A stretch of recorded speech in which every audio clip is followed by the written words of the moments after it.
De esta manera empezamos nuestra agenda informativa y nuestro primer invitado del día es el representante de la Cámara por el Centro Democrático,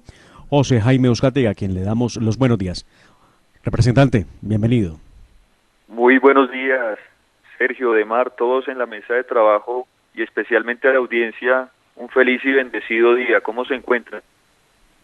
Pues muy bien, representante, pero al mismo tiempo muy preocupados con estas noticias que llegan de posibles acciones terroristas en el marco de la celebración del 7 de agosto, seguramente, por parte de los grupos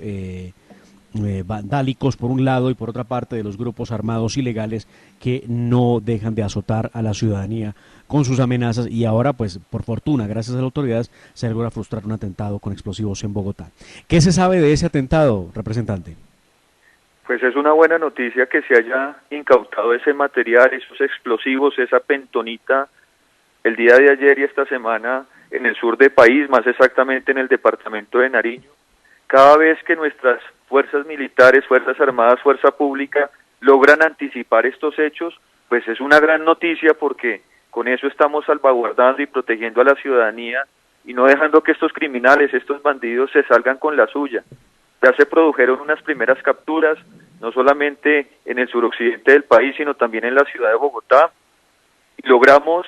poner orden porque todo parecía indicar que iba a ser utilizado este 7 de agosto en un hecho muy similar al atentado de la Brigada 30 en Cúcuta y muy similar al de hace unos años en la Escuela General Santander, así que digamos que da parte de tranquilidad recordar que tenemos la mejor policía y las mejores fuerzas militares del mundo que están actuando con sus redes de inteligencia, con la información que tienen a su disposición, pero por supuesto no se puede bajar la guardia porque estos criminales, algunos que se hacen pasar por protestantes pacíficos, pues hacen mucho daño y tienen que ir a parar a la cárcel y responder ante las autoridades.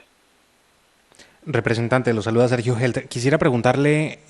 si si existe alguna información que relacione estos hechos, este atentado terrorista que fue frustrado con algunos otros hechos que hemos visto en la capital del país, en los últimos meses, y en los que las autoridades también señalan la presunta participación tanto del ELN como las FARC en medio de unas protestas en donde pues se ha visto el vandalismo y las autoridades, el mismo gobierno ha dicho pues hay infiltración por parte de las FARC. ¿Es esto toda una misma estrategia? ¿Son hechos aislados? ¿Cuál es el panorama que hay en la capital del país? Desafortunadamente todo apunta a que son disidencias de las FARC, las mismas redes asociadas a esa segunda Marquetalia o segunda narcotalia que ha venido haciendo daño en diferentes puntos del país. Hay conexiones con lo que se hace desde Venezuela y por eso no se descarta que muchas de estas acciones sean planeadas, financiadas y dirigidas desde allí. Nos toca dejar que sean las autoridades las que esclarezcan los hechos, pero afortunadamente el Ministerio de Defensa con el doctor Diego Molano a la cabeza logró tener un muy buen dispositivo de seguridad el pasado 20 de julio y esperamos que mañana 7 de agosto se den en las mismas circunstancias. Pero por supuesto no son hechos inconexos, esto tiene que ver con ese terrorismo urbano que hemos tenido que padecer en los últimos 3 meses y en los últimos, desde que iniciaron estas protestas en 2019,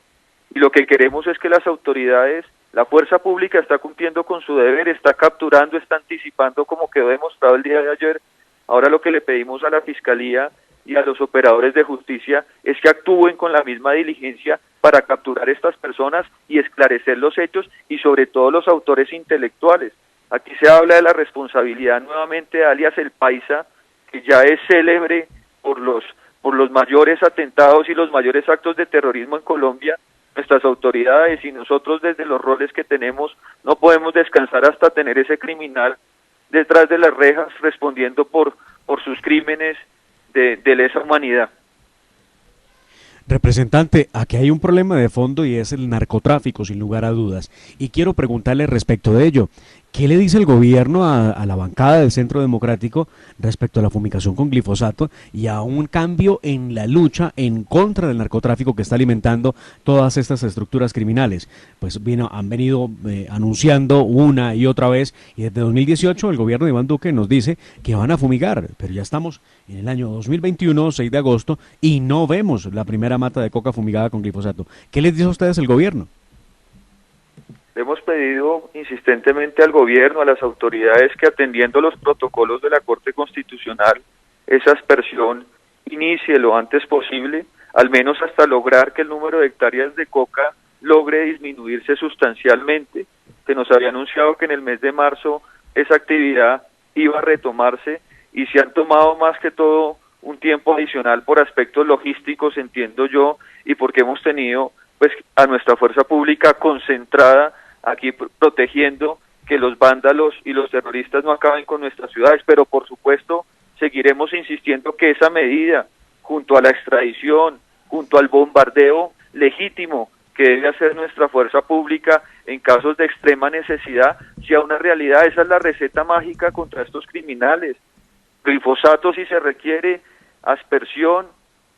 extradición y la acción contundente de nuestra fuerza pública, y créame, Sergio y Demar, que estamos haciendo todo lo posible para que esas medidas se activen y sean útiles para la lucha contra el narcotráfico, pero por supuesto pedirle también a nuestras autoridades de justicia que avalen y que respalden la actuación de nuestra fuerza pública. Me dicen que se vienen unas decisiones frente al bombardeo de la operación Ataí, donde quieren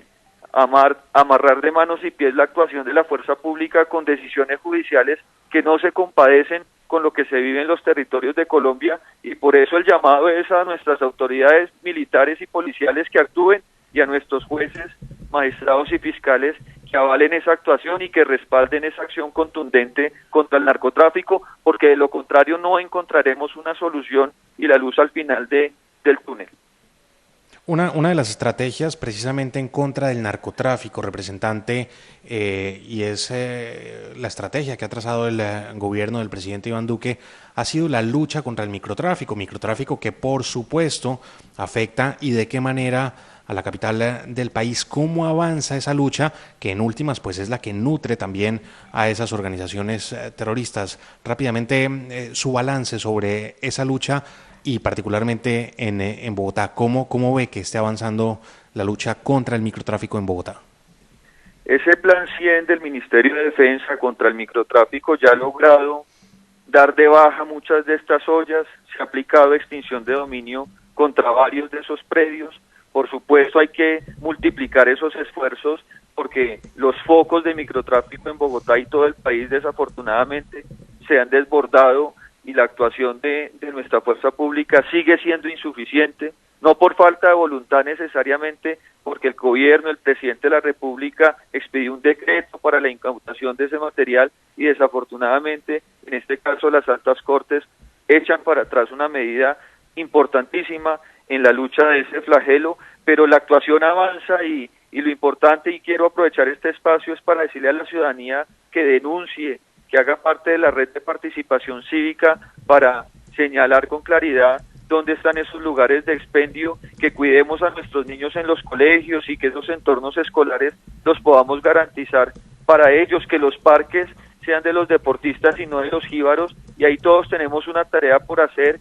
y tenemos que acompañar la actuación de nuestra fuerza pública. Yo sinceramente ya perdí el registro de número de ollas en Bogotá, pero ayer precisamente en un debate de control político con el Ministerio de Defensa revisábamos esas cifras para que la extorsión, los homicidios, la desaparición forzada, el hurto, el fleteo y todos estos delitos de alto impacto se controlen, sobre todo ahora cuando ya después de la pandemia, que no se ha superado, pero que con un proceso de vacunación muy adelantado, ya la gente nuevamente está retornando a las calles, y eso nos obliga a ser doblemente efectivos en la lucha de esas problemáticas. Representante, ayer veíamos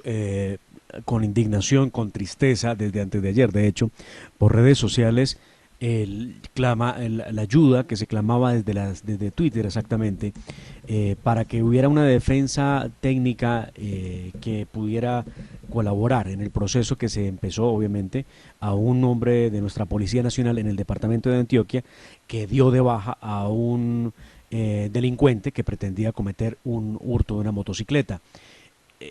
¿Qué va a hacer usted? ¿Qué va a hacer el Centro Democrático? ¿Qué ha pensado el partido de gobierno para reforzar la seguridad jurídica a nuestros hombres de la fuerza pública? Que sin lugar a dudas a veces pareciera estar desamparados. Ahí vimos cómo salían a pedir en redes sociales ayuda, vimos cómo el abogado Cancino se ha presentado, como la senadora María Fernanda Cabal también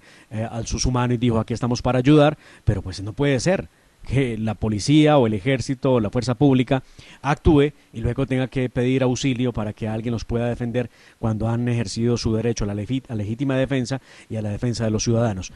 ¿Qué se está haciendo? ¿Cómo se está trabajando para evitar, o más bien, para reforzar lo que sería una muy buena defensa jurídica? Ahí necesitamos que se activen los mecanismos que ya existen. El Ministerio de Defensa no solamente tiene un fondo técnico de defensa como es Fondetec, también está la Defensoría Militar. Afortunadamente hay estos buenos e ilustres abogados y juristas que siempre han estado dispuestos a hacer ese acompañamiento, pero esto no puede ser aislado, sino que tiene que ser parte de una política de Estado en la que se blinde jurídicamente a nuestros soldados y policías. Yo lo sé de primera mano, yo tuve 16 años a mi padre preso, el general Uzcategui, precisamente por esa falta de seguridad jurídica que existe en Colombia y por eso casos como el reportado esta semana en Antioquia, pero hace unos meses también visitando al mayor Arenas, que está detenido en la sede de Carabineros por sus actuaciones en medio del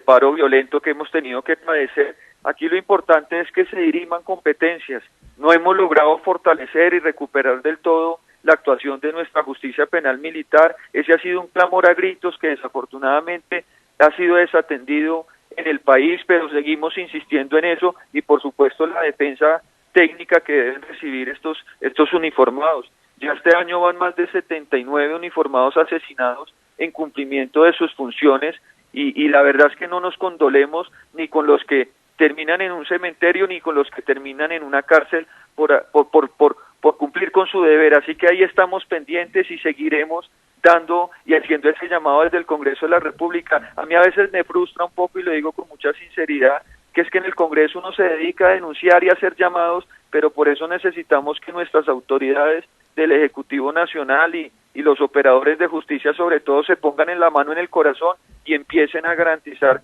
las herramientas de la fuerza pública, o de lo contrario el día de mañana no vamos a tener un soldado o policía dispuesto a cumplir con su deber en esas condiciones. Pues representante de la Cámara, José Jaime Uzcategui, por el Centro Democrático Bogotá, muchas gracias por acompañarnos en la hora de la verdad y seguiremos haciéndole seguimiento a estas noticias de orden público fundamentales, pero sobre todo a que por fin haya una seguridad jurídica para nuestra fuerza pública. Le deseamos un muy buen día.